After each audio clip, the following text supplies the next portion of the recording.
اللہ کے محبوب صلی اللہ علیہ وسلم نے فرمایا کہ ہنرمند مومن بے ہنر مومن کے مقابلے میں زیادہ پسندیدہ ہے اللہ کے یہاں. ہنرمند مومن اللہ کے یہاں زیادہ پسندیدہ ہے بے ہنر مومن کے مقابلے میں.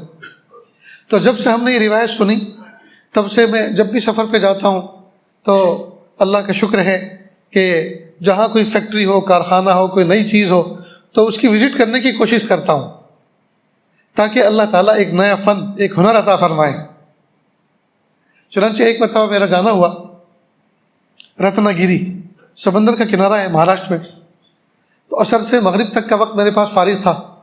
میں نے کہا بھائی مجھے وہ شپ دکھاؤ جس سے فشنگ کی جاتی ہے، مچھلی پکڑی جاتی ہیں، وہ مجھے شپ دیکھنا ہے.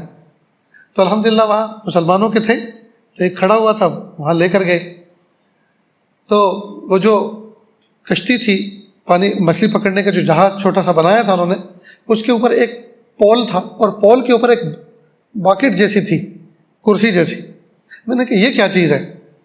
تو انہوں نے کہا کہ حضرت یہ وہ جو نشانچی ہوتا ہے جو شکار کرتا ہے اس کی بیٹھنے کی جگہ ہے. میں نے کہا وہ فائرنگ کرتا ہے مچھلی، ایک ایک فائرنگ کر کے گراتا ہے، یعنی شکار کرتا ہے کہ نہیں. کہا پھر تیر چلا تھا کہ نہیں. کہا پھر کیا مطلب نشانچی کا؟ تو کہ اصل میں حضرت کچھ ماہر لوگ ہوتے ہیں، مال کی مارکیٹ میں کوئی ڈیمانڈ ہوتی ہے. مثال کے طور پر جھینگا ایک مچھلی ہے، ایک قسم ہے، تو کہ اس کی ڈیمانڈ ہے. اب آرڈر ملا ہے کہ بھائی 1 ٹن ہمیں جھینگے چاہیے. اب یہ شپ چلا جھینگا پکڑنے کے لیے. اب جھینگا سمندر میں کہاں ملے گا؟ تو وہ جو ماہر ہوتا ہے وہ بتاتا ہے کہ یہاں جال ڈال دو. اور جال کوئی معمولی نہیں ہوتا، بہت بڑا ہوتا ہے، یعنی آدھا ٹرک بھر جائے اس سے خالی جال سے اتنا بڑا ہوتا ہے. تو کہا کہ حضرت اس کو ڈالنے والے بھی کئی افراد ہوتے ہیں، اس کو کھینچنے کے بھی ایک سسٹم ہوتا ہے. تو جو چیز مطلوب نہیں ہے اس پر اگر جال ڈال دیا اور وہ پکڑ لیا تو مارکیٹ میں اس مچھلی کی تو ڈیمانڈ نہیں ہے، لہٰذا اسی مچھلی پہ جال ڈالا جاتا ہے جس کی ڈیمانڈ ہے. تو اگر ہم جھینگا لینے کے لیے چلے تو جھینگے ہی پہ جال ڈالیں گے اور جھینگا ہی پکڑا جائے گا. میں نے کہا بھائی یہ کیسے ہو سکتا ہے کہ سمندر کے پانی میں جو مچھلیاں اندر پانی میں ہیں اور آپ جال ڈالیں گے اور صرف جھینگا ہی آئے گا؟ کہ حضرت یہ کمال اس شخص کا ہے جو اوپر نشانچی بیٹھتا ہے.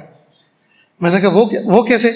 تو کہ اصل میں ہر مچھلی کے تیرنے کا انداز، ڈبکی لگانے کا انداز، اچھلنے کودنے کا انداز ڈفرینٹ ہوتا ہے.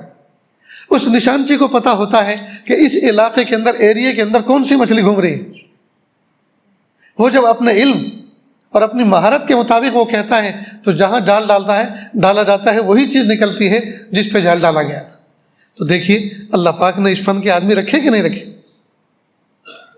تو ہمیں پتہ چلا کہ دریاؤں کے اندر سے جو مچھلی پکڑی جاتی ہیں، مچھلی نکالی جاتی ہیں، اس کے لیے ماہر افراد ہوتے ہیں اور وہ وہی مچھلی نکال کے لاتے ہیں.